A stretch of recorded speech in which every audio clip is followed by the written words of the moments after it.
PA Education. Satu Miss ini bertugas untuk handle anak-anak, dan saya mendelegasikan juga bahwa dia bisa tanda tangan agenda anak saya. Orang kaya adalah orang yang punya banyak opsi, bukan orang yang punya banyak duit. Jadi ibu bekerja juga, anaknya berprestasi, tapi dia malah mikirin minat bakat orang lain. Bingung nggak? Mindset yang betul artinya nggak akan pernah seimbang. Itu hanya mitos. Jadi itu yang harus kita terima dulu. Di satu waktu mungkin kerjaan di kantor yang lagi butuh perhatian kita ke sana. Tapi di satu waktu anak kita yang lebih butuh perhatian, ya kita ke sana. Kalau ini pen gitu kan, ya dia nggak akan pernah ada seimbang gitu. Kalau ternyata lagi beratnya di sini, ya kita harus kemari sehingga bisa seimbang. Dalam parenting itu yang saya pelajari, supaya parenting itu berhasil, 50%-nya adalah pernikahan yang sehat. Menurut Mbak Ige, kriteria pernikahan sehat nih apa aja? Apa sih prestasi Efraim nih? Gizmomed Ruby, Biso Silver, Aimo Gold, Aimo Final Bronze, Timo Bronze, lalu SMC Silver, Biso IQ Gold, Biso IQ Final Silver, SMGF Bronze, Sasmo 2025 yang terbaru dia mendapatkan Gold. Luar biasa ya gitu, yang datangnya ternyata dari seorang ibu pekerja. Penasaran nih, gimana sih cara dia bangkit? Jadi kalau Mbak Ige strateginya anaknya kurang di sesuatu akan ditambah supaya jadi bisa, atau Mbak Ige akan justru menguatkan yang sudah kuat atau yang dia bagus di situ? Jadi kalau di tempat kami, itu namanya Psikologi Hub, kami itu adalah psikotes online provider. Semua tes kami itu online, jadi bisa fleksibel sebenarnya dilakukan dimanapun. Tapi bukan untuk memetakan bakat minatnya ketika SD. Tapi lebih tahu sebenarnya dia punya learning difficulties apa enggak, atau dia maksimalnya di bagian verbal. Ketika SMP, itu memang mulai mengasah. Kita mau tahu nih mana yang lebih mau diasah. Dan memang ada alat tesnya untuk memetakan. Ketika di SMA, menentukan itu baru di SMA. Kalau nggak pernah mengenali, gimana caranya menentukan?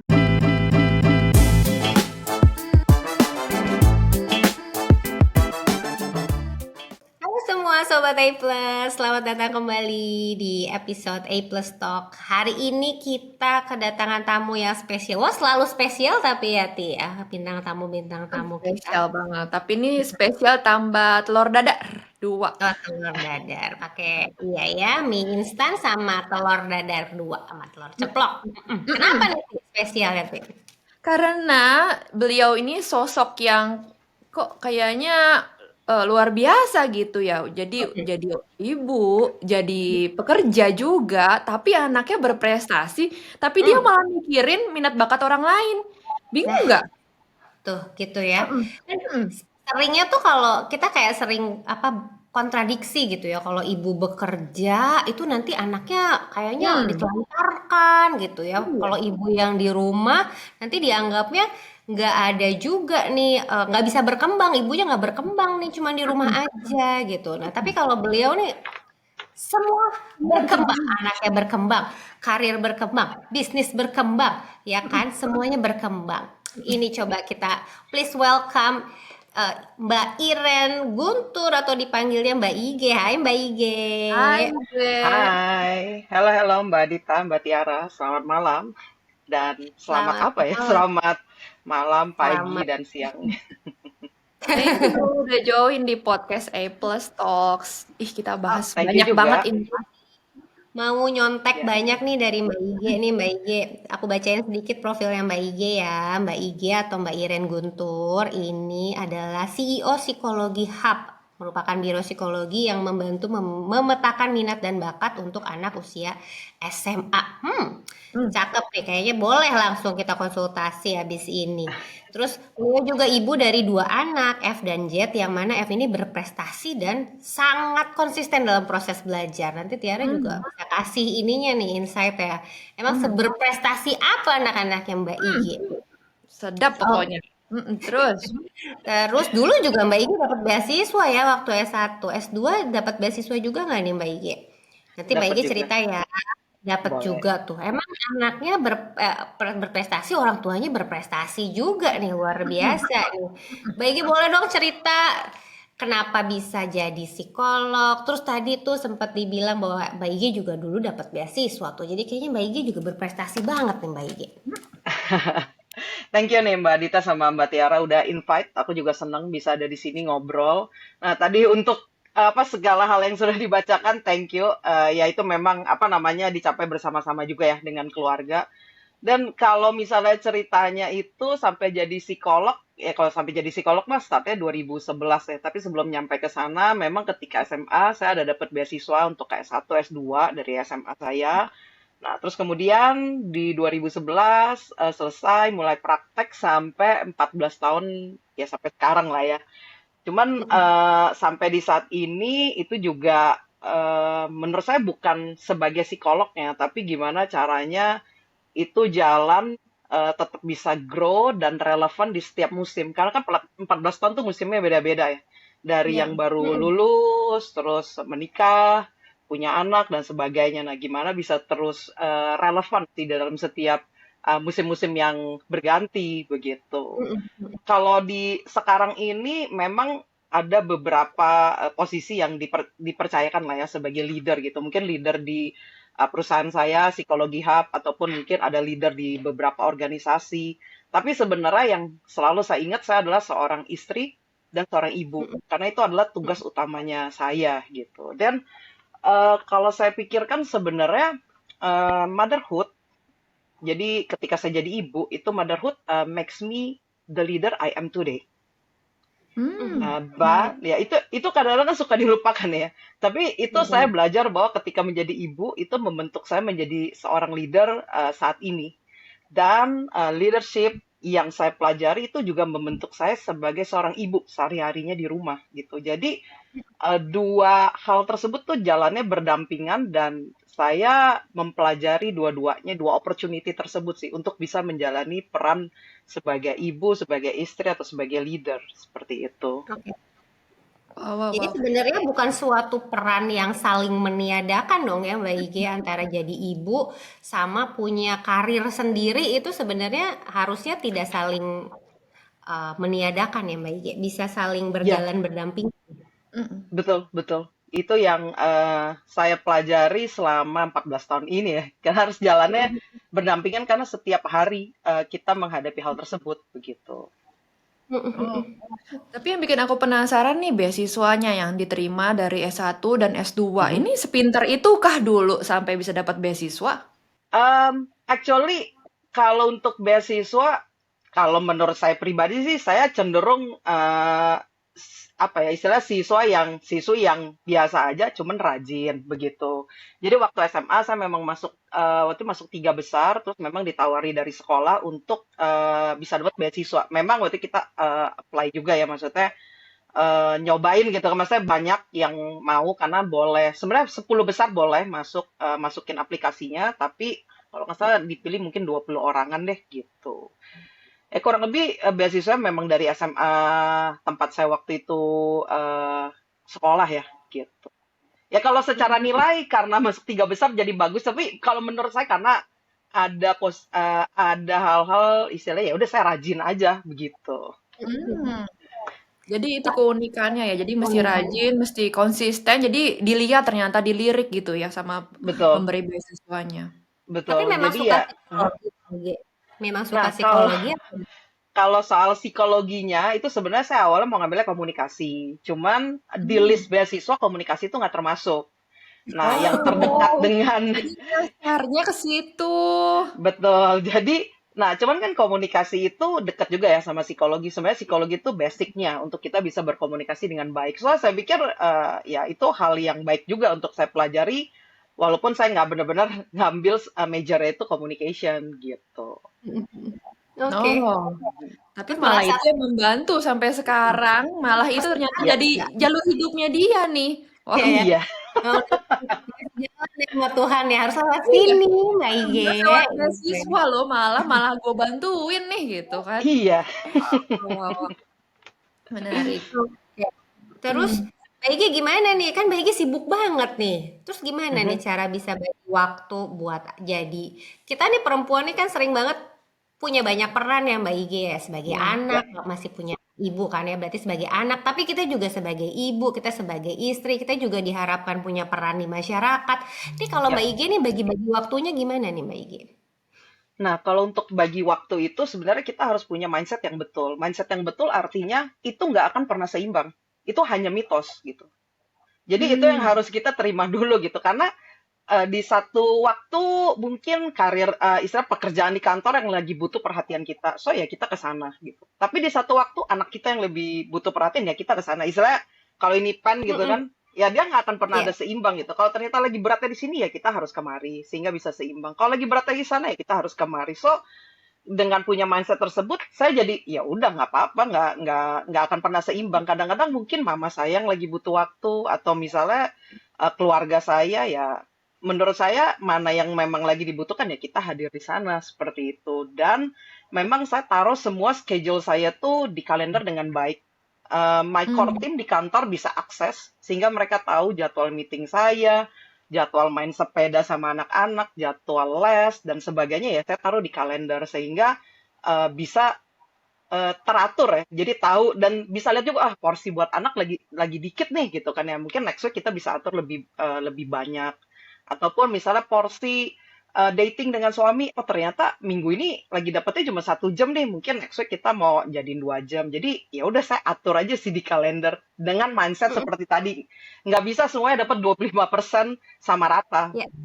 Oh, Mm-mm. wow, wow. Ini berarti bener-bener ngatur, nge-manage-nya itu bener-bener luar biasa banget ya. Berarti harus punya partner yang bagus juga dong. Nggak bisa Iya. partnernya yang, aduh ngapain sih diatur-atur, aduh udah fleksibel aja dong. Nah ini gimana partnernya sendiri? Oke, my partner, jadi suami saya, dia adalah sosok yang suportif gitu ya. Jadi dia bisa support, karena kalau nggak, saya malam ini juga nggak ada di sini gitu kan. Kalau di Jakarta ini lagi malam, jadi nggak mungkin ada di sini. Eh, nah, kenapa saya di sini? Karena dia very hands on ya ke anak-anak. Ya ini kan sebenarnya jadwal baca buku nih sama anak, ya udah dia yang handle gitu. Jadi ya kita kerja sama. Nah, sebenarnya dalam parenting itu yang saya pelajari, supaya parenting itu berhasil, 50%-nya adalah pernikahan yang sehat. Dengan punya Hmm. pernikahan yang sehat aja tuh sebenarnya parenting udah dikerjakan 50%, udah setengahnya gitu. Ya setengahnya lagi tentunya kita perlu belajar hal yang lain ya tentang konsistensi, belajar disiplin dan sebagainya. Tapi selama kita sama pasangan itu punya pernikahan yang sehat artinya bukan nggak pernah sakit ya, pasti pernah berantem dan tapi yang sehat. Nah, itu udah mengerjakan 50% dari kita punya journey di dalam parenting seperti itu. Jadi ya dia suportif, saya pun juga harus tahu jadwal dia apa. Jadi jadwal anak-anak dan saya selalu tag dia email dia. Jadi dia tahu sebenarnya ada jadwal apa di saya Hmm. seperti itu. Mm-mm. Hmm. Hmm. Oke. Hmm. Ini seru nih masalah pernikahan yang sehat nih. Kalau menurut Mbak Ige, kriteria pernikahan sehat nih apa aja nih Mbak Ige? Kriterianya itu sebenarnya lebih kepada pasti punya komunikasi yang baik ya. Komunikasi yang terbuka gitu. Karena kadang-kadang kita komunikasi lebih urusan operasional kan. Siapa yang ngatur ini, siapa Iya. yang ngatur itu gitu. Tapi kita nggak pernah istilahnya ngomong atau ngobrol komunikasi sebenarnya apa yang ada di hati dan pikiran. Nah, sedangkan itu Hmm. penting.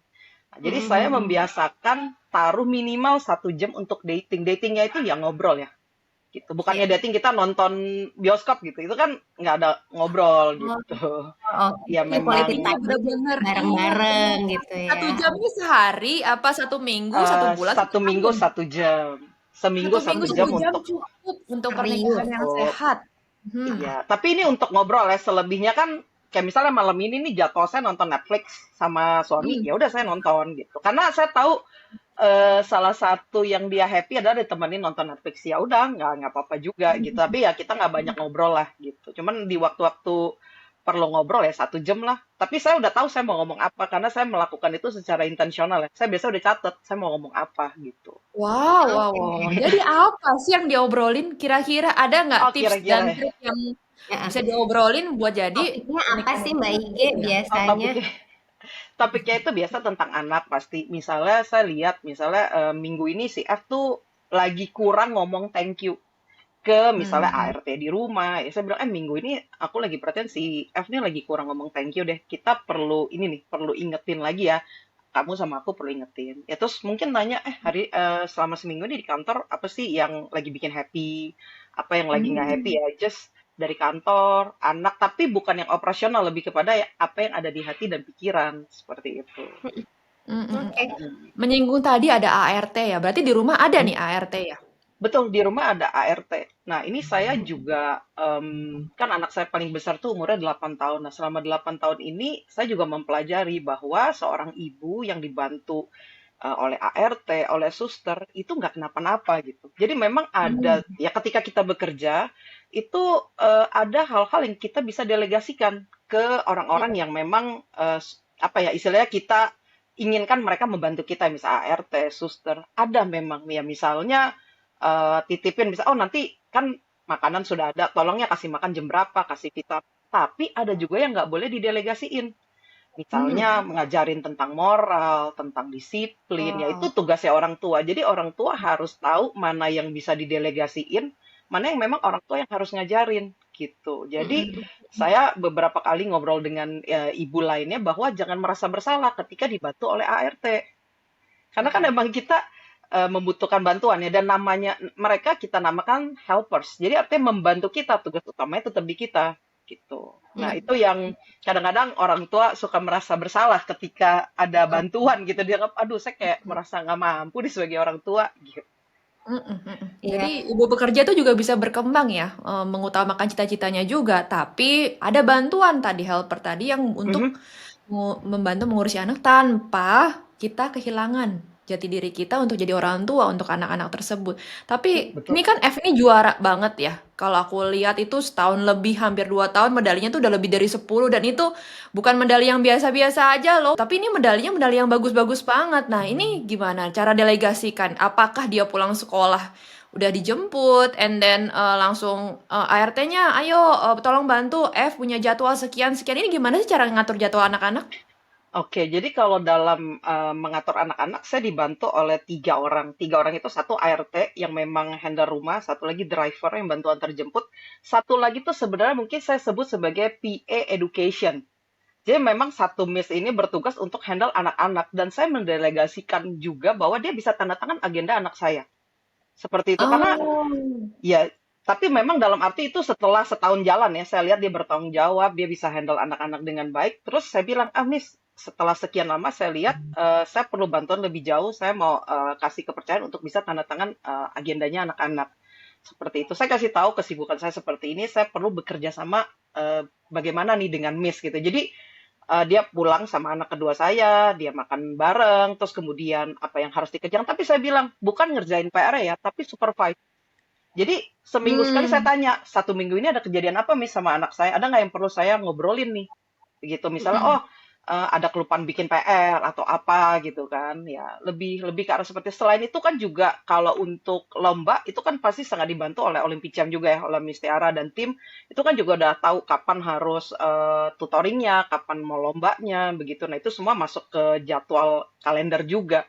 Tapi saya tidak merasa bersalah ketika saya dibantu karena ya saling membantu ya. Jadi ada hal-hal misalnya namanya sekolah kan banyak peritilan kecil. Contohnya misalnya minggu depan mau ada performance terus perlu pakai baju warnanya hitam putih. Nah, biasa Miss-nya yang akan kasih tahu ke saya maksudnya, "Mam, ini akan ada jadwal ini." Oh, oke Miss, nanti saya cek. Oh, udah ada Miss, aman gitu. Jadi ya saling membantu tapi khusus memang untuk jadwal sekolah anak-anak gitu. Tapi kalau misalnya di sekolah ada performance yang datang siapa ya? Yang datang saya, bukan Miss-nya. Saya yang datang lihat anak-anak, kasih Kembali lagi support. gitu ya. Iya, Mhm, mhm, jadi membantu Ya, untuk ini sih, bantuin jadwal lah ya, mhm.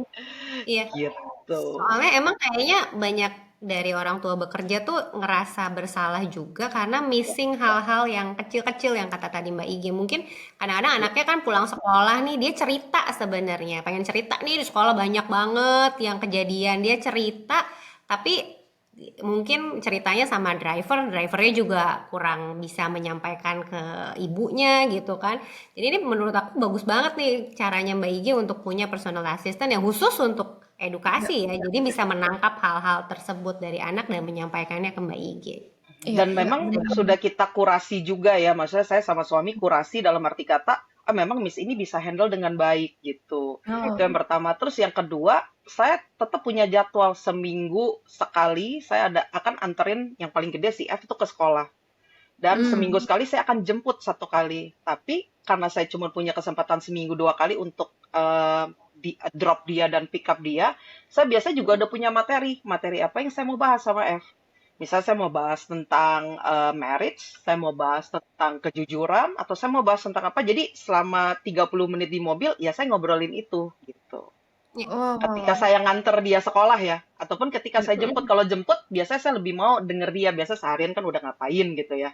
Jadi dia tahu tuh kalau mamanya jemput, artinya memang dia ya udah punya waktu untuk ngobrol-ngobrol. Iya, iya. mhm. Oke. Tapi kan dari tadi Mhm. ini tentang mamanya gitu kan, dan kita baru Mhm. dengar tentang papahnya lagi ngobrolin tentang pernikahan sehat. Nah, gimana sih Mhm. papahnya hands on nggak sih ke anak atau ini tipe yang cuek-cuek, nggak apa-apa yang penting Mbak Ige udah aku aja udah ada kok jadi papanya nggak perlu atau gimana nih?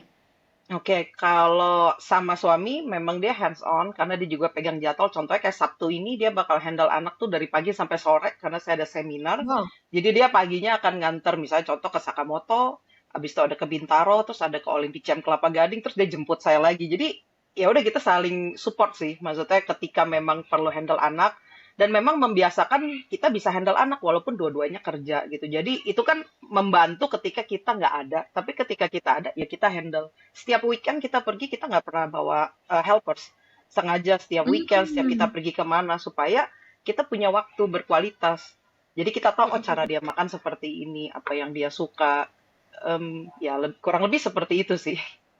Oh, kenapa Oke. kenapa kenapa keluarga ini bisa sehat banget sih? Ini dibangun dalam 1-2 hari saja bisa gini atau perlu bertahun-tahun? Atau ternyata Pasti ini adalah resep turun-temurun Dari dari anak seleksi, dari seleksinya nih kayaknya seleksinya berat banget nih mau jadi calon suami ini kayaknya harus lulus dulu terus nih anaknya pas lahir juga seleksinya. diseleksi bentuk anak yang nurut, ada jadwal gitu kan. Kok bisa? Ini dibangun berapa tahun lamanya sih untuk bisa seperti ini? Eh, kalau kami menikah dari 2012, tapi memang kenapa bisa sehat? Karena saya lihat kami punya komunitas yang sehat. Maksudnya ada keluarga-keluarga lain juga yang ya menjadi komunitas. Mungkin kami ketemu seminggu sekali gitu ya, bisa main paddle bareng dan sebagainya. Tapi kita bisa saling lihat gitu ya. Oh ternyata oke kok nggak tabu suami itu hands on ke anak, suami itu gantiin pampers, nyapa istilahnya bantuin anak makan. Nah, itu kan kita lihat dari komunitas. Makanya kita perlu komunitas yang sehat, yang memang kasih contoh, yang punya anak kurang lebih lebih gede lah dari kita gitu. Jadi kita, oh seperti ini ya, dan bisa ternyata kita praktekkan. Kurang lebih seperti itu. Oke. Kalau saya lihat sih lebih dari karena komunitas ya. Jadi Hmm, ketemu tiap minggu, lingkungannya lihat-lihat, bagus ya. right? Wow, wow, wow. Lingkungannya bagus jadi juga, berefek ternyata ya ke keluarga ini. Betul. Tapi kalau ada yang tanya nih, "Ah, Mbak Ige soalnya orang kaya jadi punya supir, punya ART, bahkan punya PA." Ini bener atau enggak? Kalau kaya atau enggak, menurut saya itu perspektif ya. Ya amin kita bertiga bisa menjadi orang yang kaya. Nah, cuman perspektif kaya itu adalah orang yang punya banyak opsi, bukan orang Hmm. yang punya banyak duit. Tapi orang kaya itu orangnya punya banyak opsi. Dia mau pilih opsi A, opsi B, opsi C gitu kan. Lumayan banyak terlepas dia punya duitnya berapa. Kalau dibilang punya duit banyak saat ini belum. Kenapa? Karena memang oh dari dulu nih udah punya duit banyak tidak gitu. Kenapa? Karena memang mama saya guru, terus kemudian di 2005 ayah saya meninggal. Nah, saya bersyukur bisa dapat beasiswa. Kalau nggak waktu itu mungkin saya belum tentu bisa kuliah dengan baik gitu. Jadi ya memang banyak struggle juga yang dilewati. Terus kemudian di awal-awal pernikahan kami belajar tentang mengatur keuangan. Sehingga waktu itu ketika kami di awal pernikahan, kami berusaha untuk menabung mungkin untuk biaya operasional kita pakai sekitar 40%, 60% ini kita tabung sehingga mungkin sekarang mulai menikmati seperti itu. Ya, Wow, jadi wow. itu ya biayanya kita atur-atur lah ya. Iya, iya, iya, Yang betul. penting bisa ngatur biayanya ya. Jadi bukan harus Betul, jadi orang kaya buat punya ART, supir dan segala macam, tapi bisa ngatur keuangan sehingga kamu pun betul, bisa bekerja sesuai cita-cita kamu. Hai para ibu-ibu di luar sana, jangan banyak alasan pastinya. betul. Yang benar Ya, dan Pak, selaraskan dulu visi misinya sama Hmm, partnernya, terus ya nanti baru diturunkan dari situ kan. betul. Dan Baik. pastikan juga punya target. Dalam arti kata, waktu itu saya pertama kali punya ART, gaji dia berapa? Saya bilang, oh penghasilan saya harus 3 kali ini. Kalau enggak, hmm. ya udah saya yang tanganin dong. Tapi ya itu pas Ya. di awal ya 2016 gitu. Jadi saya punya target kalau saya keluar segini saya harus dapatnya lebih dari itu dong. Kalau cuma dapat sama buat apa gitu kan. Tapi saya harus dapat minimal 3 kali dari apa yang saya keluarkan. Ya, Wow, kurang wow. lebih seperti Ini itu sih. prinsipnya bagus sekali sih ini. Oke. Mbak Ige tadi kan ada waktu nih buat sama suami nih ada ngedate yang dijadwalkan nih. Ini kayaknya Ya, penting banget loh sebenarnya menurut aku untuk di-share juga karena banyak orang tua nih yang ketika punya anak ternyata quality time sama pasangan itu berkurang karena semua tuh mikirnya sama anak, tapi lupa untuk mengeratkan hubungan antar pasangan gitu. Padahal ini penting banget untuk keberlangsungan visi dan misi keluarga tadi itu gitu. Kalau Mbak Ige ini emang dari awal memaksakan untuk punya waktu khusus sama suami atau gimana nih Mbak Ige? Betul. Jadi dalam tanda kutip memaksakan ya. Kalau seminggu sekali kan udah pasti. Tapi kalau dalam kalender tahunan kami itu minimal biasa kami pergi 2 kali. Jadi di Juni awal itu di our wedding anniversary kami pasti pergi mungkin beberapa hari. Terus kemudian satu Hmm. lagi tuh biasa di November, Desember kami pergi sekali lagi. Tapi benar-benar berdua aja di Juni sama di akhir tahun ya. Nah itu saya udah masukin kalender. Jadi kalau teman kantor saya udah tahu dia lihat kalender, saya udah blok bahwa oh tanggal segini pas segini saya akan pergi, tanggal segini sama segini saya akan pergi gitu. Jadi memang udah saya atur dan secara intensional untuk kami punya waktu lah. Iya, Oh, wow. betul. Keren. Menarik banget Mm-mm. ya. Jadi benar-benar teratur banget nih hidupnya nih. Nih nggak boleh tergoncang sedikit. Tapi pernah nggak sih berantakan? Apa yang Berantakan terjadi? pasti pernah.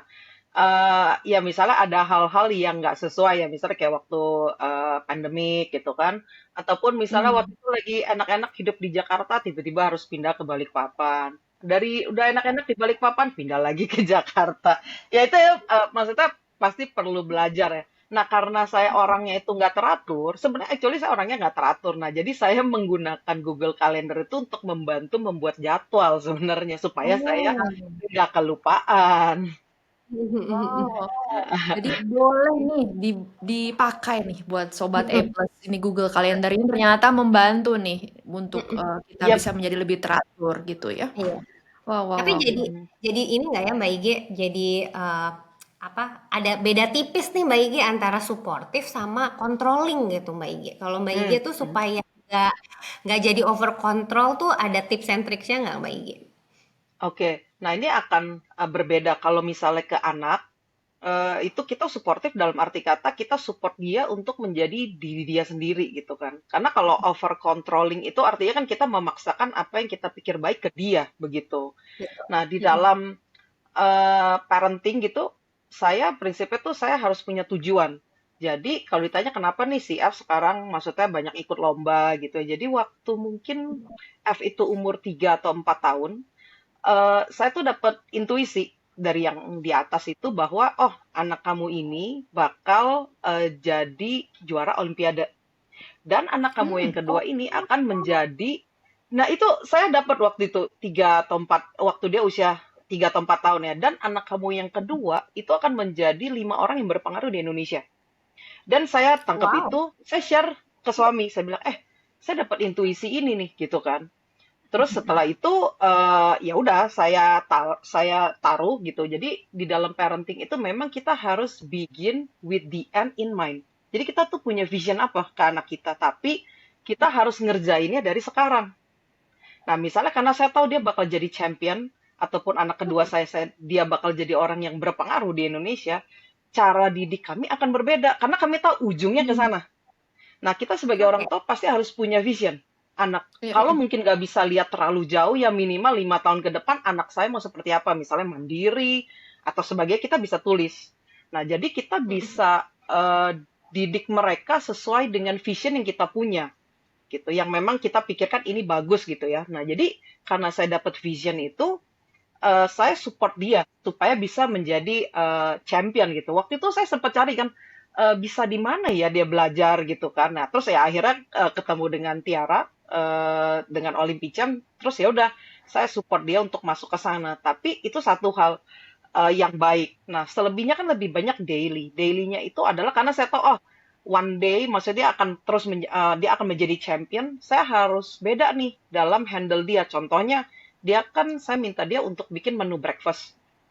Menu breakfast Senin sampai Jumat lah mau ke sekolah, misalnya lagi mau sandwich, lagi mau nasi goreng, mau apa dia tulis gitu kan. Oh, Nah, saya support dia dalam arti kata silakan mau bikin apa, Mm-mm. mau menunya apa. Tapi saya bilang, saya ajarin, coba lihat di kulkas adanya apa. Jadi kamu nggak nulis hmm, sesuatu yang sebenarnya nggak ada. Terus pagi-pagi kayak, iya. kan aku udah nulis, kok nggak ada gitu kan. Jadi saya support dia untuk melatih, maksudnya bagaimana dia membuat keputusan, membuat rencana mau makan apa ya dari yang kecil-kecil kan. Tapi saya juga kasih tahu. Jadi saya nggak kontrol ya. Pokoknya setiap makan harus A, harus B, harus C gitu kan. Tapi ya saya support. Mhm. Ya kamu mau makannya apa? Atau yang kedua itu dalam arti kata cara belajar saya sama cara belajar F beda. Cara belajar saya karena saya waktunya padat, saya lebih suka belajar jauh-jauh hari. Kalau F tuh lebih suka belajarnya lebih dekat, deket-deket gitu kan. Mhm. Saya ngobrol sama dia, saya bilang, kalau kamu belajarnya deket-deket, emang bisa? Kamu nggak mau ngerjain dari sekarang aja? Soalnya kan saya lihat kan, wah ini minggu depan, sekarang nggak ngapa-ngapain, kenapa nggak ngerjain sekarang gitu kan? Nah, cuma saya Mhm. berpikir, ketika saya mau melatih dia sebagai champion, kalau dalam mengambil keputusan kapan membuat tugas saya masih atur, ya gimana caranya nanti dia jadi champion kan? Jadi ya udah saya bilang, Oh. oh ya udah oke, pakai caramu. Ya, Mm-mm. pakai cara kamu aja nggak apa-apa gitu. Itu memang cara mami untuk mami mendapatkan nilai. Tapi kalau cara kamu seperti ini dan nilainya tercapai ya, ya oke gitu. Ya why not Jadi ya? ya, Ya. Oke. why not Dan dia gitu. Jadi bertanggung saya jawab sama apa yang dia ambil ya. betul. Jadi ya saya support aja gitu, tanpa saya kayak over control. Kamu harus belajar ngikutin gaya mami. Harus kalau belajar itu terjadwal seminggu sebelumnya, 3 hari sebelumnya gitu kan. Tapi ya saya memberikan ya kebebasan untuk dia coba gitu kan. Ya ada kalanya dia jadi lupa, tapi ya nggak apa-apa, saya nggak marah juga. Ya udah nextnya kamu harus gimana gitu. Itu Oke, kalau oke. hal yang tadi ya suportif sama Over. over control ya. Ya, ya. Nih, kalau aku boleh bacain sedikit nih, apa sih prestasi Efraim nih? Gizmomed Ruby, Biso Silver, Aimo Gold, dan waktu itu juga berangkat ke final ya ke Korea. Pimo Bronze, Aimo Final Bronze, Timo Bronze, lalu SMC Silver, Viso IQ Gold, Viso IQ Final Silver, SMGF Bronze, Sasmo 2025 yang terbaru dia mendapatkan Gold. Ini kan luar biasa ya gitu, yang datangnya ternyata dari seorang ibu pekerja. Cuman aku juga penasaran nih, ada beberapa waktu itu disampaikan oleh tutornya F nih, F menurun nih. Hmm. Dia naik, dia gold, silver. Tiba-tiba ada satu olimpiade dia tidak mendapatkan apa-apa. Apa yang Hmm. kamu lakukan? Apakah, F gimana? Tuh kan bener kata mami belajarnya nggak boleh mepet-mepet. Hmm. Atau Hmm. gimana sih cara dia bangkit gitu? Actually coba saya recall ya. Saya sama F itu memang nggak pernah pasang target, itu yang pertama. Maksudnya saya lebih memperhatikan prosesnya. Apakah dia mengikuti proses tutoring, dia bikin PR apa tidak, begitu. Dibandingkan dia mendapat apa. Jadi dia tahu bahwa yang saya hargai itu lebih kepada prosesnya. Jadi waktu Ya. kejadian tersebut, I think it wasn't a big deal for us. Karena ya udah nanti kita tinggal usaha lagi gitu. Ya saya cuma oh paling dia kecewa, tapi kayaknya nggak terlalu kecewa karena dia tahu sebenarnya kami berdua itu nggak menaruh kamu harus selalu dapat ini. Kita lebih kepada ngebahas, oh kamu prosesnya gimana, kamu happy apa enggak, tutoringnya bagaimana, lebih ke arah seperti itu sih. Jadi saya mencoba merecall tapi tidak ada hal yang maksudnya kayak itu sebuah big deal gitu ya, lebih kepada oh iya ya udah nggak apa-apa, normal aja gitu istilahnya. Kayak di sekolah, ketika ngobrol sama guru di sekolah juga, misalnya ada nilai yang baik, ada nilai yang misalnya lagi turun, saya ya komunikasiin, kenapa nih Miss di sekolah misalnya turun? Oh di sekolah F lagi seneng ngobrol sama temennya, gitu kan? Oh ya udah Miss nanti saya bahas sama F gitu kan. Tapi it's not a big deal karena memang kami nggak cari misalnya oh harus nilainya A semua atau nilainya harus berapa gitu. Lebih kepada ya proses dan komunikasi ke anak gitu. Oke. Hmm. Jadi targetnya tuh justru bukan di medalinya ya Mbak Ige ya, tapi di Iya, prosesnya tersebut iya, ya. iya. Iya, Prosesnya menjadi penting ya. Karena nggak bisa satu kali dua kali tiba-tiba anak langsung jadi juara dan ternyata ini prosesnya yang dialami F tanpa tekanan dari orang tua juga gitu. Jadi dia juga iya, mungkin right. enjoy sampai akhirnya dia naik lagi nih medalinya di tahun 2025 nih gitu. Mhm, Ada nggak mhm. sih apresiasi-apresiasi yang diberikan saat dia menang? Apalagi waktu tahun lalu berangkat final ke Korea itu ada nggak sih yang diberikan apresiasinya? Kalau apresiasi sih lebih kepada yang tipe anak-anak lah ya. Dia lagi suka kartu Pokemon, Hot Wheels ya. Udah itu menjadi bonus lah ya. Kalau misalnya kamu justru kita nanya ke F, kamu mau hadiah apa? Dia bilang sendiri, kalau aku dapat gold, aku maunya yang A. Kalau aku dapat Hmm. silver, aku maunya yang B. Jadi dia yang udah tahu Set. sebenarnya kalau dia udah set dan kalau dapatnya apa ya udah kita kasih bonus for you, tapi jalan-jalan sekeluarga ke Koreanya itu jauh lebih penting gitu. Dan Ya. bagaimana dia bisa ketemu dengan banyak orang, ketemu dengan ya lingkungan yang baru dan sebagainya itu jauh lebih penting gitu. Betul, betul. Menarik. Hmm. Terus Mbak IG kan antara F sama adiknya nih mungkin ada perbedaan juga ya, selain karena memang Mbak IG sendiri punya tujuan yang berbeda untuk kedua anak ini. Secara tipe anak berbeda nggak sih Mbak IG? Terus Mbak IG punya strategi masing-masing nggak untuk menghadapi kedua anak ini? Ya, jadi dua anak kami itu memang berbeda. Dan saya lebih melihat istilahnya dua anak ini bukan bukan sebagai kok udah dari orang tua yang sama tapi beda gitu. Nah saya nggak punya mindset itu. Saya punya mindset lebih pada ya kayak temennya nih Mbak Dita sama Mbak Tiara kan dua orang yang berbeda. Ya ada that's it gitu. Jadi saya melihat anak saya memang dua orang yang berbeda yang saya perlu didik, saya perlu kasihi dan saya perlu mendidik dengan cara yang bisa masuk ke mereka gitu. Karena kalau F kan lebih logik, dia tuh tipenya ada checklist tertentu yang dia harus capai gitu kan. Dan kalau mau engage sama F, ya kita harus masuk dulu di pikirannya. Oh, masuk akal, dia kerjain. Nah, beda sama adiknya. Kalau adiknya tuh lebih harus ada narasinya, lebih emosional gitu kan. Jadi saya harus dapetin hatinya dulu. Nanti baru tuh dia bisa kepikirannya. Kalau F mungkin nggak dapetin hati. Yang penting masuk akal dia kerjain. Jadi ya saya benar-benar ya emang dua orang yang berbeda. Ya udah satu saya mendapati hatinya, satu saya harus dapetin logiknya gitu. Jadi ya ya Oke. seperti itu sih saya memperlakukan mereka ya. Oke. Kalau menurut teori psikologi sendiri, Mbak IG, kalau anaknya berbeda itu harusnya diperlakukannya gimana ya dengan minat bakatnya? Pasti juga berbeda nantinya ya, Mbak IG. Betul, betul. Jadi kalau misalnya anak yang berbeda itu memang pertama kita harus kenali dulu karena mereka memang masih kecil dan kita apa namanya secara orang tua lebih punya experience. Jadi kan kita orang tua pernah jadi anak, anak belum pernah jadi orang tua. Jadi memang kita yang harus turun ke bawah gitu ya untuk bisa tahu nih gimana cara mendidik mereka gitu kan. Nah, kalau misalnya secara bakat minat karena memang secara karakter aja beda, ya bakat minat juga bisa beda. Memang kalau yang kedua saya belum masih explore, belum benar-benar kelihatan mana nih yang dia paling bagus gitu ya. Tapi secara motorik dia bagus. Cuman saya masih mencarikan aktivitas apa yang dia oke dan dia bisa mulai join untuk kompetisi di aktivitas tersebut. Memang belum belum ketemu gitu ya. Tapi kalau secara bakat minat di usia anak-anak SD itu biasanya memang fase untuk eksplorasi. Jadi ya memang kita untuk mengenali gitu, untuk benar-benar tahu oh aktivitas ini dia bagus, yang ini dia suka, aktivitas yang ini enggak gitu dan that's okay. Saya bilang sama F, dia kalau di olahraga bisa tapi nggak terlalu bagus.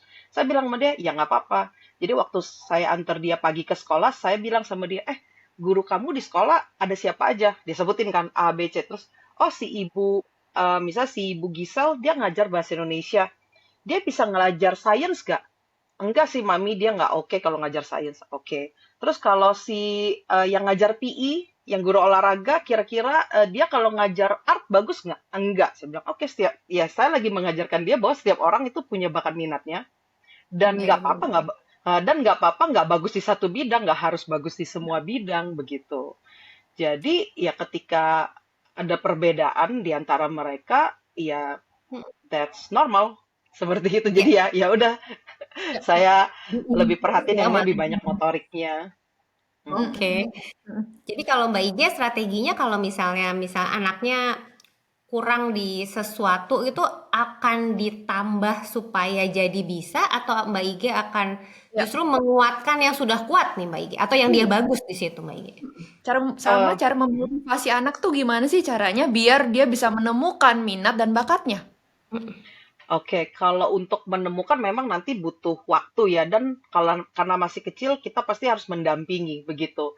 Tapi kalau tadi apa namanya, sorry, boleh diulang lagi tadi yang pertama saya masih keingetnya yang kedua, yang tadi pertanyaan Mbak Dita. Aha. Kalau strategi misalnya anak kita tuh Oh, ada yang lemah sama ada oh ada yang kelemahan ada lemah. Oke. kekuatan. Itu sebaiknya tuh kelemahannya kita angkat biar akhirnya tapi dia jadi mungkin jadi mediocre ya karena waktunya nggak cukup buat Ya. sharpening yang dia sangat baik gitu. Atau Mbak Ig lebih memilih untuk kita pupuk terus nih yang bagusnya gitu. Atau gimana menurut Mbak Ig? Bagusnya Oke, gimana, Mbak? kalau di kami atau di saya itu prinsipnya adalah kita bisa meningkatkan sesuatu yang udah menjadi bakatnya yang bagus, tapi we only can manage our weakness. Jadi kita cuma bisa Ah, manage weakness-nya kita, nggak usah naik-naikin kita asah di bagian sana gitu. Tapi lebih baik ya kita manage aja, jangan sampai nilai jelek banget ya. Yang penting Hmm. lulus lah gitu ya. Sehingga kita bisa mm-mm. concern ke our strength gitu. Karena kita bisa menumbuhkan ya strength-nya kita gitu. Jadi ya tapi kalau anaknya masih SD, saran saya memang kita harus explore. Jadi prinsipnya gini, kalau misalnya kita nggak pernah makan durian, ditanya, kamu suka durian nggak? Enggak Enggak, gitu. ya kali gitu kan. Nah, anak SD itu kan, ya misal dari TK SD, cuman baru mencicipi sedikit. Kalau Ya, kita betul. langsung bilang, ah nih gitu, ya belum tentu gitu. Jadi memang kalau waktu SD, ya kita saatnya mengenali ya, oh ternyata dia suka ini, dan dia bisa. Kan prinsipnya bakat sama minat tuh bakat yang dia bisa. Minat yang dia Mm-mm. suka. Nah, bakat sama minat tuh harus ketemu Ya. gitu. Jadi Ah, nggak bisa jalan sendiri-sendiri gitu. Kalau dia bisa, tapi dia nggak suka, dia jadi nggak happy. I Kalau dia see. suka, tapi dia nggak bisa, dia jadi stres. Dia suka nih, tapi nggak bisa gitu kan. Jadi memang kita sebagai orang tua perlu menemani dua-duanya ketemu. Harus bisa, harus suka gitu. Karena Ya. dia anak Hmm. masih kecil, jadi kita perlu menemani. Kita lihat, oh dia bisa, dia suka nih gitu kan. Ya, terus nanti ada bidang apa lagi, ada bidang apa lagi, ada bidang ya kita. Kalau saya biasanya saya suruh cobain gitu dari segi olahraga, musik, art. Ya udah saya suruh cobain aja sambil saya liatin bagus gak ya hasilnya dan pasti kasih waktu jangan cuma baru 2 kali coba ah kayak nggak bagus nih gitu kan ya kasih waktu aja mungkin 3 bulan terus kita review. Oke. Hmm, Nah, tuh, jadi jangan buru-buru, harus konsisten, harus persisten, coba dulu. Terus jangan apa-apa langsung pindah-pindah-pindah, tapi juga komunikasikan ke anaknya ya, review tadi katanya. Dan betul. sebenarnya parentingnya Mbak Ige ini adalah parenting Nikita Willy atau parenting VOC sih? Atau kita bisa kasih establish yang baru, parenting Iren Guntur nih. Iya, parenting Mbak Ig. Ikut-ikut ikut Actually gaya parenting apa ini sebenarnya? actually saya kurang begitu mengikuti tentang parenting Nikita Willy ataupun yang lainnya gitu. Jadi dari beberapa seminar parenting kami mengadaptasi gitu. Jadi saya sama suami, oh ini salah satu juga membuat pernikahan menjadi sehat. Kami komit untuk dalam setahun itu pasti ikut 2 kali parenting seminar, kemudian 2 kali marriage seminar. Nah, kalau Hmm. saya tambahan 2 kali leadership seminar. Jadi saya minimal akan ikut 6. Tapi kalau saya sama suami minimal akan ikut 4.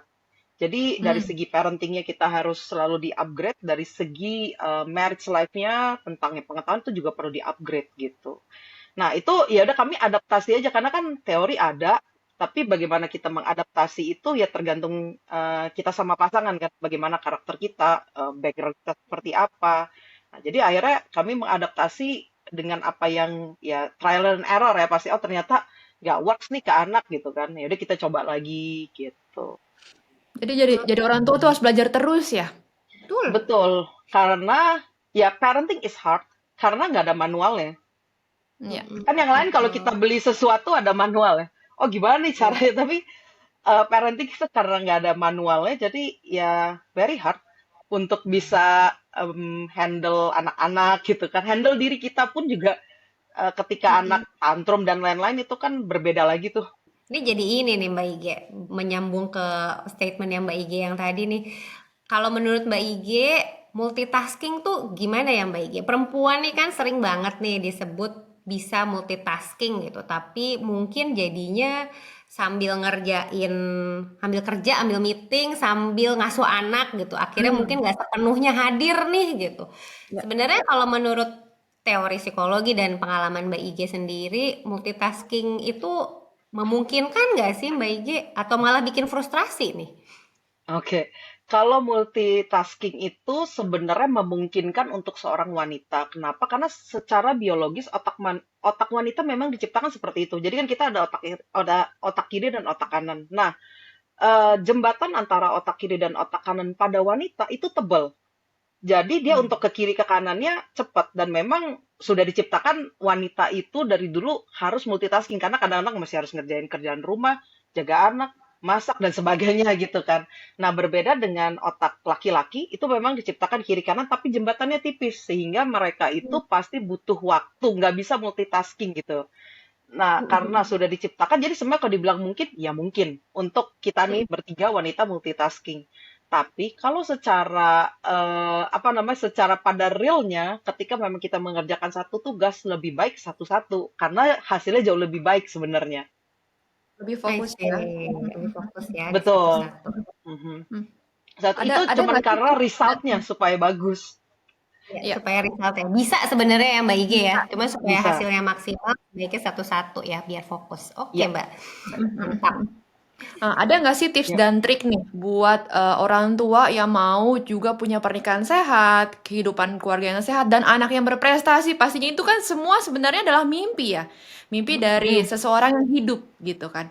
Tapi Mhm. ada dua versi nih. Satu versi ibu bekerja, satu lagi versi ya ibu yang ada di rumah yang membantu keluarganya dalam mengurus anak-anak pastinya gitu. Tips and triknya apa sih sebagai ya kedua macam itu gitu? Oke. Mau ibu bekerja ataupun ibu yang full time di rumah, sebenarnya pertama memang kita harus punya vision yang tadi dulu ya. Kita mau anak kita 5 tahun ke depan seperti apa sih gitu kan? Blueprintnya seperti apa? Baru kita mundurin ke belakang gitu kan. Ke hari ini saya harus ngapain nih jadinya sama suami gitu.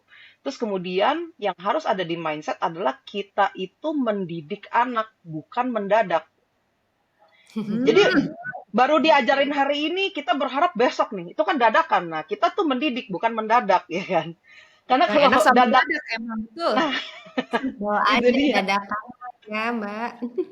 Jadi kalau kita prinsipnya tuh mendadak, kita jadi sering emosi kan. Kenapa sih nggak bisa? Ya orang baru diajarin minggu lalu gitu kan. Nah, sedangkan kita kan Hmm. mendidik gitu kan. Jadi kita tahu itu perlu waktu. Terus yang kedua, anak itu sangat mencontoh kita. Nah, kita itu seperti apa? Anak itu kan cerminan kita. Ya, kalau kita nggak suka, berarti sebenarnya kita yang lebih perlu diperbaiki seperti itu. Nah, jadi kita aja Hmm. nih sebenarnya. Nah, terus kemudian yang kedua, prinsipnya adalah sama anak itu kita menuntun, bukan menuntut. Ya, Ya. kita tuntun dia kan. Oh, ini, menemukan itu, bukan menuntut harus gini, harus gitu, karena kan berbeda. Nah, jadi dua mindset itu kita harus miliki juga tuh, sehingga kita lebih punya waktu. Nah, kalau bicara tentang contoh gitu ya, sebenarnya itu kita bisa pakai ya sehari-hari gitu, karena anak pasti bisa lihat ya kita tepat waktu apa enggak, kita tepati janji kita apa tidak, terus kemudian bagaimana kita handling problems, itu akan sangat mempengaruhi cara mereka juga menjalani hidup gitu. Nah, contohnya gitu, karena kan saya mau si F ini untuk menjadi champion gitu ya. Memang saat ini di math, tapi saya nggak tahu nanti kalau bisa explore di subjek yang lain ataupun di bidang yang lain gitu. Tapi yang saya pastikan dia harus belajar justru basic-basicnya sebagai karakternya dia nantinya. Contohnya, gimana caranya dia bisa keep his promise gitu. Nah, saya harus mencontohkan dulu. Contohnya paling gampang, saya biasanya nganter F ke sekolah tuh tiap Jumat pagi. Nah, beberapa Hmm. minggu lalu, saya ada mungkin satu seminar lah ya di Kokas sampai jam 11 malam yang harus saya hadiri, gitu kan. Hmm. Nah, di hari Kamis sorenya, saya ketemu si F nanya, Mami besok bisa nganterin aku, Mami pulang bakal malam kan? Ya saya bilang, oh tenang aja, Mami pasti tetap bangun dan anterin kamu. Ya udah, Hmm. saya pulang malam walaupun capek banget, saya bangun pagi, ya saya tetap antar dia gitu. Ya jadi dari sehari-hari bahwa oh saya tunjukin nih kalau saya udah janji, ya saya akan penuhi sehingga saya nggak khawatir kalau dia janji mau tutoring, dia batal atau enggak. Saya yakinnya dia pasti berangkat tutoring gitu dia walaupun online karena ya kami mencontohkan. Jadi ya sebenarnya dari Hmm. sehari-hari itu untuk mengajarkan anak mungkin bukan hal-hal yang besar ya, tapi hal-hal yang ya tadi, saya keep my promise walaupun capek. Jadi saya bilang sama dia, walaupun kamu capek, tapi kalau kamu harus latihan, ya do it gitu. Ya, Ya, ya, lebih ya. lebih seperti itu. Ini pasti banyak banget yang ngantri nih jadi calon menantunya Mbak Ige nih. Punya mertua yang udah terset, anaknya juga udah terset gitu kan hidupnya. Ya enggak sih? Berarti seleksi dokumennya kayaknya cukup ketat. Betul, betul. Aku mau list anakku gitu kan. Iya kan, Anaknya aduh, cowok nih dua-duanya, anak diteliti dulu cewek nih. minat bakatnya nanti sama Mbak Ige. Enggak, pura-pura tes nih tempat minat bakatnya Mbak Ige nih. Nah, sekarang kita bahas nih, apa sih sebenarnya tempat tes ini nih seberapa canggih kah? Seberapa pasti kah hasilnya? Karena pasti tahu dong gosip-gosip di luar sana kayak ngapain tes-tes minat bakat itu mah cuma tes doang gitu kan. Nanti Mhm. juga lu ada ya kayak Mbak Ige lah misalnya pengennya ini ada kesempatan ini dikit dia berubah tapi ternyata minat bakatnya ke sana gitu. Oke, jadi kalau di tempat kami itu namanya Psikologi Hub, memang kami itu adalah psikotes online provider. Jadi semua tes kami itu online. Jadi bisa Hmm. fleksibel sebenarnya dilakukan dimanapun. Dan kalau kami itu startnya tuh dari SMP, sudah mulai bisa explore. Kenapa dari SMP? Karena memang secara teori psikologi, ketika SD itu kan waktunya eksplorasi ya. Dan sebenarnya ketika melakukan tes itu misalnya kita tahu nih skor IQ-nya, tapi bukan untuk memetakan bakat minatnya ketika SD. Tapi lebih tahu Hmm. sebenarnya dia punya learning difficulties apa enggak, atau misalnya dia ada kesulitan belajarnya di mana, ya lebih lebih ke arah seperti itu, atau dia maksimalnya di bagian verbal, tapi bukan untuk memetakan. Nah, itu kan mengenali SD. Ketika SMP itu memang mulai mengasah. Nah, karena mengasah, kita mau tahu nih mana yang lebih mau diasah. Mulai ada alat tesnya. Sehingga kita bisa tahu, oh, lebih suka di science gitu kan. Memang ada alat tesnya untuk memetakan. Ataupun misal lebih suka di social atau di art atau di language. Nah, itu memang ada alat tesnya sehingga bisa kita kasih tahu ya. Nah, itu kan memang minatnya. Kita juga cek bakatnya. Mana yang benar-benar bisa support seperti itu. Itu di SMP. Nah, ketika di SMA itu biasanya baru menentukan. Jadi bukan menentukan dari SD, dari SMP itu bukan. Menentukan itu baru di Hmm. SMA. Tapi memang kita harus tahu dulu nih, udah istilahnya tahu dalam arti kata melakukan yang di SD dan melakukan yang di SMP. Kalau nggak I pernah see. mengenali, gimana caranya menentukan gitu. Karena saya Ya, banyak sekali menjumpai orang tua yang SMA datang, nggak tahu nih anak saya nggak jelas mau mau jurusan apa gitu kan. Saya dalam hati, hmm. ya ibu dulu ngapain aja di si ibu gitu kan. Maksudnya kan itu sebenarnya Itu hasil dalam hati, hasil itu dalam hati hasil doangnya dia pulang lagi. karyanya, kan hasil karyanya dia ya, dia bertanya-tanya nih kenapa karya saya kayak begini gitu kan. Ya, jadi saya dari situ saya mempelajari bahwa ya memang harus dari SD mengeksplor, SMP itu mulai mengasah, SMA baru menentukan gitu. Ya kalau di kami itu memang bisa tes online, jadi bisa dimanapun sebenarnya, cuman startnya dari SMP. Sampai sebenarnya kalau sekarang tuh servisnya sampai orang kerja, sampai ke rekrutmen. Kenapa akhirnya kami juga merambah ke rekrutmen? Karena banyak banget yang salah jurusan, jadi bingung kerjanya apa. Nah, jadi kami bantuin Oh, juga di situ. Oh gitu ya. Pengalaman ya, pengalaman pribadi. Bener ya.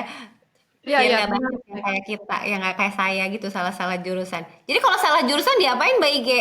Gimana Iya, Nah, cara? dia sih. udah Ngapain? keburu tua nih, Asik. udah keburu tua nih. Ternyata jurusan kita ada jurusan podcast. Disuruh meratapi Iya. nasib. Jadi kalau untuk misalnya kalau salah jurusan gitu ya, dalam hidup kita itu kan punya banyak area gitu kan. Ya mungkin kita lagi nggak punya kesempatan area yang kita suka, kita kuliah di sana. Ya udah jadiin hobi aja.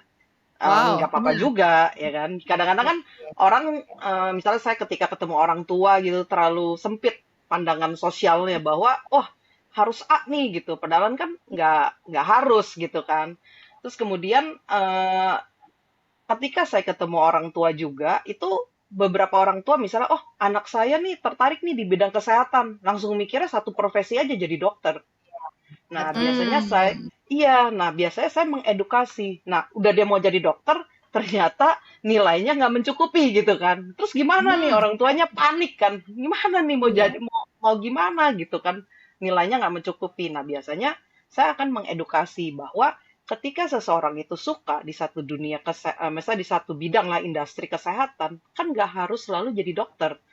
Nah, Ya. masyarakat Iya, itu betul. masih pandangan sosialnya terlalu sempit terhadap sebuah industri ya. Taunya cuma satu profesi. Padahal kalau ternyata anak tersebut sukanya IT gitu kan ya kan nggak apa-apa. Kayak misalnya sekarang ada Halodoc, ada Alodok gitu. Itu kan dari orang orang IT yang suka tentang kesehatan, tapi kan nggak harus selalu jadi dokter. Mungkin kalau dia nggak Betul. mampu lah ya di bidang hitung-hitungan, di bidang sains, bisanya misalnya eh, apa sosial gitu ya. Sosial itu misalnya salah satunya bisnis. Nah, dalam membuka rumah sakit, klinik kan dia bisa menjadi pebisnisnya. Dia bekerja sama dengan dokter. Jadi saya biasanya mengedukasi ketika di satu bidang, orang tuh harus tahu anak tersebut role-nya jadi apa. Hmm. Role-nya apa nih? Nggak selalu jadi dokter gitu. Karena kan kasihan ya Iya, kalau iya. satu bidang cuman dokter doang. Ataupun bisa di penerbangan. Saya waktu pernah ketemu juga anak yang mau jadi pilot gitu ya, tapi udah 3 kali nggak tembus-tembus tuh. Jadi gagal Oh, terus lah mau sekolah pilot gitu kan. Nah, ketika dites ternyata dia bagusnya tuh lebih ke desain. Nah, saya bilang oh sama jauh orang tuanya, banget. nah itu Oh, dia. Nah, saya bilang sama orang tua sama anaknya gitu kan. Nah, ketika kita suka dalam satu bidang, misalnya dunia penerbangan gitu ya, nah kan nggak harus selalu Mm-mm. jadi pilot gitu. Kamu ya. pernah nggak bayangin jadi aircraft desain interior? Ya Wow. kan kita ketika naik pesawat perlu didesain ya dari penerangannya, cabinnya seperti apa, terus harus ergonomis dan sebagainya gitu kan. Nggak selalu harus Betul. jadi pilot gitu. Jadi nggak Ya, harus ganti industrinya. Misalnya, oh ya. karena Mm-mm. nggak bisa nih, ya tetap industrinya sama, cuman jadi siapanya. Nah itu orang tua yang Betul. perlu paham gitu. Betul. Aduh, aduh, jadi pengen nih ngetes anak nih. Jadi Iya. bisa dari umur berapa ini dites anaknya? Nah kalau di psikologi hub saat ini bisa dari usia 13 tahun. Nah nanti tiga kalau udah belas 13, tahun udah bisa ya. iya Apa yang betul. didapatkan dari hasil tes dari anak 13 tahun? Nah, kalau 13 tahun tuh biasanya kita bisa tahu in general bakat dia apa. Jadi udah mulai bisa dipetakan. Misalnya dia lebih bagus di verbal, di numerik, atau di visual, di memori. Nah, itu akan terlihat seperti Wow. itu. Kemudian kita juga cek minatnya. Dia lebih minat tuh ke kelompok yang mana. Yang tadi ada science, sosial, language, ataupun art. Nah, jadi orang tua tuh bisa mengasah lebih fokus. Sebenarnya mana sih yang dia memang setelah mengenali ya, terus kan ini mulai mengasah yang mana yang kita mau asah lebih jauh supaya nanti Mm-mm. membekali ketika di SMA seperti itu. Kalau mau ditambah sebenarnya bisa juga untuk mengenal kepribadian. Kadang-kadang kan orang tua, Hmm. saya penasaran nih pengen tahu kepribadian anak saya gitu ya. Nah itu bisa itu add on sebenarnya. Karena kan sebenarnya namanya bakat minat ya. Tapi kalau saya mau add on lah biar tahu nih kepribadian apa anak saya tipenya terbuka atau tertutup seperti itu. Oke, Oh, ih menarik banget. Kayaknya iya. langsung nih habis ini langsung Langsung jadi langsung klien. langsung. Boleh nggak Oh sih, gitu. ini tiba-tiba aja spontan aja nih. Boleh nggak sih Mhm. dari psikologi bahwa kasih dong voucher buat sobat A plus, ditodong langsung ya. Emang Bo- suka gitu Mbak Iget ya, Ratu emang suka gitu. Hmm, Oh iya boleh tuh nggak sih kasih boleh. satu voucher atau satu akses gitu buat follower A plus Talks? Siapa yang mau dites minat bakatnya di tempat Mbak IG nih? Boleh nggak? Oh, boleh dong, tenang. Jadi nanti mungkin ini di post di mana, diketik aja mau. Nah, nanti bisa dibantu pilih siapa yang beruntung. Nanti kita bisa bakal kasih. Mungkin ini bisa ke parents-nya sih ya.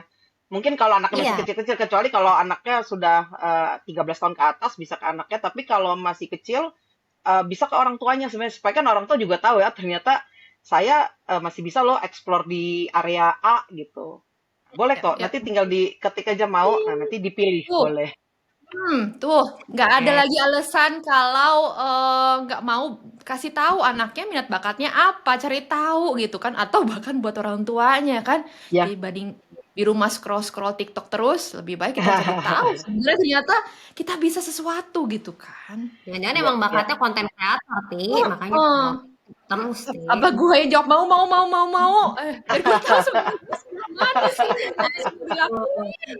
Oke nih. Apalagi nih, Ti, sebelum kita tutup karena banyak banget nih, udah Banyak. panjang nih pertanyaan aku. Oh Ya, iya nggak iya iya iya selesai-selesai iya nih. iya iya Mm-mm. benar-benar. Kalau kasih dong tips dan trik nih, 5 poin menurut Mbak Ige agar bisa menjadi ibu yang sehat, ayah yang sehat, dan punya keluarga yang sehat, tapi juga punya anak yang berprestasi. Hmm. 5 tips. 5 tips ya. Wah, harus dipikir dulu nih. Soalnya kan tadi sketchup ada di mana-mana. Ya mungkin tadi yang pertama itu tentang kita mendidik bukan mendadak. Itu yang kita harus selalu ingat. Terus Ya. kemudian yang kedua itu kita menuntun anak bukan menuntut. Terus yang ketiga itu saya pikir ada bagusnya kita selalu itu begin with eh, istilahnya vision ya. Kita tahu vision 5 tahun ke depan blueprint anak kita mau seperti apa sehingga kita bisa mendidiknya lebih terarah. Misalnya kita mau ajarin mandiri, kita mau ajarin apapun. Nah, itu kita harus begin with that vision sehingga kita bisa mundur kemari. Nah, terus kemudian yang ketiga adalah punyailah jadwal yang secara intensional kita taruh ya, jadwal dengan anak, jadwal dengan suami gitu. Nah, itu harus kita benar-benar taruh di kalender kita dan kita sepakati untuk lakukan. Nah, yang terakhir adalah pastikan kita punya komunitas yang sehat. Ya mungkin dimanapun kita berada, kita kan bisa cari ya, mungkin temenan sama siapa. Kita lihat, oh pernikahannya sehat nih, kita coba deh temenan gitu ya. Kita masuk ke komunitasnya sehingga itu bisa saling memberikan pengaruh yang baik seperti itu. Oke, Wow, keren bagus. banget deh. Satu Catat lagi, ya. satu lagi masih boleh nggak? Masih boleh nggak? Boleh. Gimana? Apa Satu satu? lagi, boleh dong pesan karena pesan sponsor nih, pesan sponsor. Jadi menurut seorang orang tua yang mendaftarkan anaknya di Olympicem, seberapa manfaatnya Olympicem untuk F bisa menjadi juara maupun ya tadi prosesnya untuk menjadi juara? Oke, kalau dari saya itu sangat membantu banget, terutama kalau untuk ibu bekerja ya. Karena kan semua jadwal itu sudah ada, itu yang pertama. Yang kedua, udah dikasih tahu juga, ini F cocoknya lomba apa, gitu. Karena kan bekerja sama langsung sama tutor ya, langsung kasih tahu, oh ini bisa ikut lomba SIMOK contohnya, atau ini bisa ikut lomba FIMO. Nah itu akan sangat membantu dari saya. Oh yaudah oke kalau emang tutor udah menyarankan ya kita jalanin seperti itu. Jadi secara jadwal itu match banget di saya karena saya nggak perlu mikirin lagi nih anak mau ikut lomba apa, ketika saya ketemu sama teman saya lainnya yang memang dia ikut olimpiade tapi secara mandiri, dia biasanya suka nanya sama saya, ikut lomba apa ya?" Terus saya bilang, "Emang bakal cocok sama anak kamu?" gitu kan, karena kan udah tahu cocok apa enggak kan. Jadi dia yang harus nyari gitu. Tapi kalau saya kan lebih kepada ya udah kita bekerja sama sehingga dikasih tahu ini yang cocok apa sehingga sesuai dengan kemampuannya dia begitu. Wow. Jadi daftar Olympicem, pesan Daftar sponsor. dong. Jangan lupa juga Betul. tapi cari minat dan bakat masing-masing. Anaknya, orang tuanya di psikologi hub. Jangan lupa. Jangan lupa. Oh iya, itu Sponsor juga. ada 2. Thank you. Juga perlu banget. Thank you so much Mbak Ige. Terima kasih Udah banyak. Ini daging banget isinya podcast kali ini. Terima kasih sudah mau diculik malam-malam. Terima kasih juga buat Papa F karena sudah mau udah mengizinkan ibunya diculik sebentar. Dan hands on ke anaknya nih ternyata di luar sana nih lagi marah-marah atau lagi apa nih sebenarnya. Ayo tidur gitu. Harusnya sih Sukses udah pada selalu. tidur ya. Udah tidur. Udah Sukses jam Mbak Ige udah jam 9. dalam Thank segala you. hal, dalam rencana-rencana ke depan. Sukses juga buat F dan Ya, adiknya dan Bapak juga.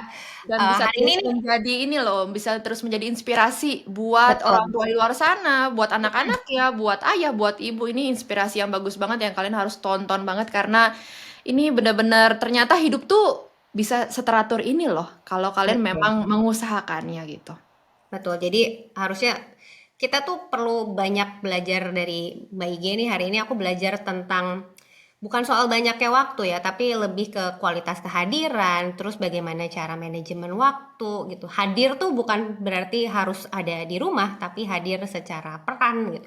Ya. Jadi terima kasih banyak Mbak Ige. Pasti banyak banget insight buat Sobat A Plus nih hari ini. Jangan segan-segan untuk berbagi nih Mbak Ige dan langsung follow aja boleh nggak follow Instagramnya Mbak Ige nih Iya, teman-teman plus kalau iya. ada tips and tricks nanti bisa lihat dari Mbak Ige langsung ya. Mm-mm. Oke, nanti kita sharing juga alamat apa Instagramnya Mbak Instagramnya. Ige. Ya, thank Oke, you, thank terima kasih you. banyak Mbak Ige, Sobat A Ya, Plus. sama-sama. Terus Thank you. ya, terus belajar, terus bertumbuh bersama anak. Karena ingat kata Mbak Ige, mendidik itu nggak mendadak, cuman sambal aja yang mendadak. Dan jangan lupa menuntun, bukan menuntut ya. Dan kita nggak pernah jadi orang tua yang ideal, tapi kita bisa jadi orang tua yang hadir buat anak-anak. Terima kasih banyak semuanya. Sampai jumpa di episode berikutnya. Sampai jumpa. Bye. Thank you.